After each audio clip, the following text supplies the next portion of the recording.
सो Bible says उसके 2 पुत्र पैदा हुए। अब प्रॉब्लम ये था, एक को बचपन से रेस में फर्स्ट आने की हौड़ थी। आप कभी भी नहीं देखोगे उन लोगों को खुश जो हमेशा नंबर 1 आना चाहते हैं। क्या फायदा नंबर 1 पर पूरा लाइफ कंपटीशन और स्ट्रेस में। मेरे को चलेगा मैं सेकंड नंबर आऊंगा तो मुझे खुश रहना है। ओके, वाइज बनो। कहिए अपने बाजू वाले को, 1 नंबर आने की कोशिश मत करो। आपने देखा है ना, कभी कभी आप देखो पास्टर बोल बोल के थक जाता है, बढ़ो प्रभु में, बढ़ो प्रभु में, बढ़ो प्रभु में। हाँ हाँ ठीक है, लेकिन एक बहन आके इधर कहे मैं यीशु से मिलके आई हूं, सारी बहनें अब हम भी बढ़ेंगे। ये कंपटीशन नेचर बंद कर दो, प्रभु के लिए बढ़ो। दूसरों को ये दिखाने के लिए मत बढ़ो कि मैं भी कुछ हूं, है ना। एक मीटिंग मैंने रिसेंटली कैंसिल कर दी। एक भाई ने मुझे कहा, ब्रदर आप अभी अभी इस शहर में आए थे ना। हाँ, मैं उसी शहर से बात कर रहा हूं, हमें आपकी मीटिंग करवानी है 3 दिन के लिए। मैंने कहा ठीक है, डिटेल्स भेज दो, चर्च का नाम, पास्टर का नाम, किधर मीटिंग करवाओगे, इंडोर करवाओगे, आउट करवाओगे, कितने लोग आपकी तरफ से आएंगे, अरेंजमेंट कैसे करोगे, अगर 5-10 हज़ार लोगों के बैठाने की जगह है तुम्हारे पास। मैं ये सारी डिटेल्स ना लोगों से मांग लेता हूँ। तो मैंने उनसे पूरी डिटेल्स मांगी। डिटेल्स मुझे अच्छी लगी। उनके पास 10,000 लोगों के बैठने की जगह है, क्योंकि क्रूसेड पे नॉर्मल होता है, इतना लोग तो आता ही है। और उन्होंने सब कहा ये है। मैंने अगले दिन कॉल करने के लिए, कंफर्म करने के लिए कॉल किया उनको। मैं बोलने ही वाला था, उन्होंने बोला ब्रदर आप आइए, वो जो पहले वाली मीटिंग थी ना उससे बड़ा करके दिखाएंगे।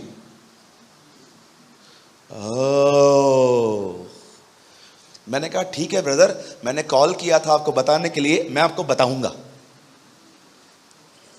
कंपटीशन, तुम इसलिए मीटिंग करवाते हो ताकि सामने वाले को दिखा सको कि हम भी कुछ हैं। ऐसों के पास कभी मत जाया करो जो एक दूसरे को नीचा दिखाते हैं। समझ रहे? बोलो बाजू वाले को, ऐसों के पास मत जाया करो। हाँ, मैंने मीटिंग ही कैंसिल कर दी। मैंने कहा ब्रदर मैं आपको बताऊंगा। क्या हुआ ब्रदर? मैंने बोला तेरे को क्या हुआ? फिर 2 दिन के बाद किसी का कोई सीनियर से कॉल करवाया उन्होंने, और वो भी थोड़ा ऐसे आवाज होता है ना भाई लोगों का, ब्रदर अब आ रहे? मैंने कहा नहीं अंकल मैं नहीं आएगा। क्या हुआ सूरज भाई? मैंने कहा uncle intentions are not right. मतलब? मैंने कहा अंकल ये लोग उनको नीचा दिखाने की कोशिश कर रहे हैं। वो तो मैं जानता हूं। मैंने कहा काय को कॉल किया है? आपको पता है ना क्यों कॉल करते हो? I hate all this. जब लोग एक दूसरे को नीचा दिखाने के लिए चीजें यूज करते, कभी मत किया करो। आप बढ़ो ना, अपनी लय में जियो ना, प्रभु में बढ़ो, प्रभु के साथ जियो। कंपटीशन क्यों? कभी कभी हम लोग इतना दुखी अपने जिंदगी से नहीं है जितना सामने वाले को खुश देखकर दुखी है ना। इतना दुख नहीं है हमारे पास एक्चुअली। हमारा सबसे बड़ा दुख ये है वो खुश क्यों है, क्यों? है ना। आप मेरी तरह हो नहीं हो? कम ऑन, हाथ उठाओ। Yes no no yes amen no man, कुछ बोलो। करते हैं ना हम लोग। मैं हमेशा अपने बारे में एक बात बताता हूं, फिर से बताता हूं। मुझे पता है इसमें मेरी बेइज्जती भी है थोड़ी, लेकिन मुझे अच्छा लगता है ये बताना। मेरी कजिन सिस्टर 98% लेके रो रही थी। उसने अपने सर पे ग्लास मारा था, पूरा छपा हुआ था गोल। मैं गया, मैंने कहा क्या किया है ये? रो रही थी। मैंने कहा हुआ क्या? 98% आई है। तो मैंने बोला इसमें खराब क्या? उसका 99 आया है। मैंने बोला 99, 98% में तुम लोग रो रहे हो, मेरे को दो, मैं 3 साल निकाल दूं। कितने लोग हैं यहां पर जो 35 से पास हुए हैं? 35%। लंबा हाथ उठाओ, खुदा तुम्हें देख रहा है, झूठ मत बोलो। 1, मैं गिनूंगा आज, रुको।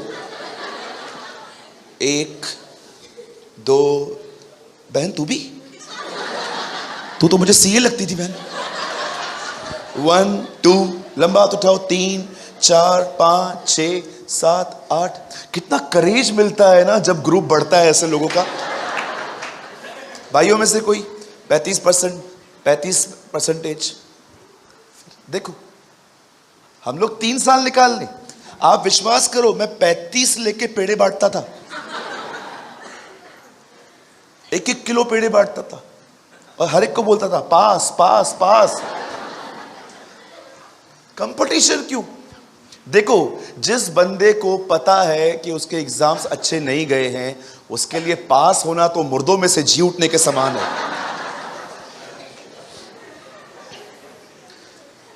क्या मैं आपको यह कह रहा हूं कि आप कम पढ़ो?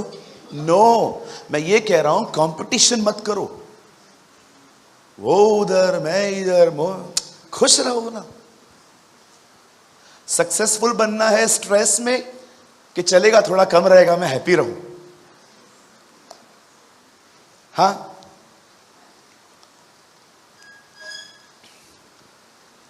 खुश रहना है, प्रभु के साथ खुश रहो। अब इस आदमी को हौड़ थी, मुझे नंबर 1 आना है, घर का बड़ा मैं बनूंगा, लेकिन यह बन नहीं पाया था। फाइनली एक दिन मौका मिला, उसने अपने भाई को मूर्ख बनाया। भाई को बनाने के बाद अब पिताजी के पास गया है। पप्पा, हाँ, ब्लेस मी, मुझे आशीष दीजिए। कौन हो आप बेटा? पप्पा मैं ऐसा हूं। नहीं, आपकी आवाज तो याकूब की तरह है। नहीं पप्पा। डैडी मैं ऐसा हूं। अब आप बोलते रहोगे ब्रदर ये धोखा कैसे है? प्रॉब्लम ये थी, इसहाक को ठीक से दिखता नहीं था। अब इसने धोखा दिया इसको, पहले भाई को धोखा दिया, फिर पापा को धोखा दे के आया। अब मैं आपको कुछ बताना चाहता हूं यहां पर। ये प्रिंसिपल सीखिए, इस सिद्धांत को सीखिए, आप आशीषित होंगे। जब इसहाक के मुंह से अपने पुत्र के लिए वर्ड्स निकले और वो उन सारे शब्दों को कैरी करके वहां से निकल गया, अचानक पीछे से रियल ब्रदर आया एसाव। उसने भी सेम बात कही, डैडी ब्लेस मी, क्योंकि हर एक को पता था ये अधिक दिन नहीं रहेगा, बूढ़ा था, सबको पता था ये कभी भी जा सकता है। लेकिन पता है इसहाक ने क्या कहा?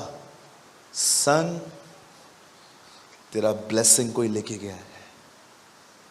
माय गॉड, क्या जनरेशन थी ना वो, जो पेपर से ज्यादा शब्दों में बिलीव करती थी। काश हमारे लाइफ में ये कल्चर वापस आए जहां पर हम सीख सकें मुंह से निकला गया शब्द कितना महत्वपूर्ण है। उसने बोला अब मैं आपको ब्लेस नहीं कर सकता। क्यों? क्योंकि आपकी आशीषें वो लेके गया।